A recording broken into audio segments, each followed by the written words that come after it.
probably about 4.5 years ago, I was up in the Northern California camping, hiking, and came home and was just doing my normal general things and got really sick. So sick that I didn't get out of a chair for about 3 days. I didn't eat. I just slept the whole time. I had terrible sore throat, probably the worst sore throat I've ever had in my life. I knew that it wasn't, just an average thing that would happen every flu season. This was something that I'd never experienced in my life before. I'd never been that sick before. That I was a normal, highly functioning woman that had a job, had a family, had a really great life, and then all of a sudden everything went to screeching halt because of me being sick. I went to the hospital, was admitted to the hospital, stayed there for 7 days, and had 5 specialists working on my case. They did every test under the sun and couldn't find what was wrong with me. I saw 9 different physicians, specialists of many different kinds, infectious disease, rheumatologists, and just tests after test. And a lot of times the doctor would just kind of look at me puzzled and say, I really don't know what's going on with you, but here, take these. And it was usually a antidepressant and pain pills. When I stepped foot out of bed every morning, I had heel pain that was so intense. I had plantar fasciitis in the left heel. And plantar fasciitis feels like you have a knife sticking in your heel, basically. And that was the first thing that happened, is when I got out of bed, that's what I felt. Moving, creaking, I looked like an 85-year-old woman walking around. For a long time I wasn't able to talk. My vagus nerve was inflamed, so I wasn't able to read to my son, who I read to from the time he was 6 months old every single night. And I missed that. I missed the ability to be able to do that, to be able to speak.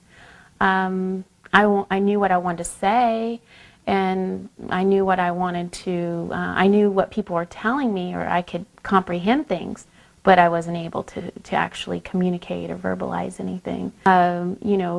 Visit with people that came over.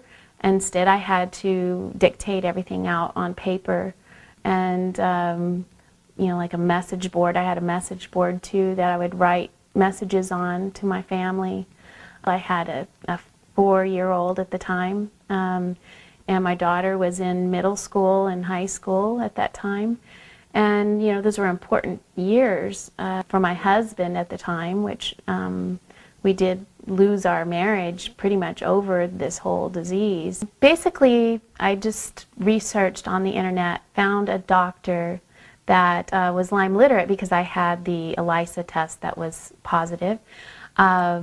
Went to him, and basically he did a clinical diagnosis on me first, which was it was a relief to me. Even though Lyme disease was a big green monster, I was happy that I had a diagnosis. I was happy that I had something to hang my hat on finally. My change was very dramatic, from being very, very chronically ill to basically functioning person. I'll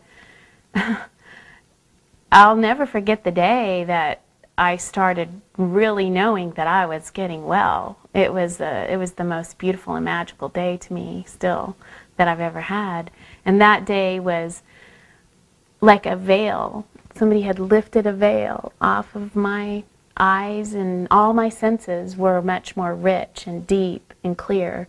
I could see very clearly. Colors had much more vivid brightness. Textures, I could see textures that I couldn't see before. I felt energy, people's energy, Before it seemed like that was kind of shut off to me, that if someone were to come up and give me a hug, it was like I was dead. I couldn't feel it. And it felt very warm, and I could feel the energy. So it was like it was a light switch came on.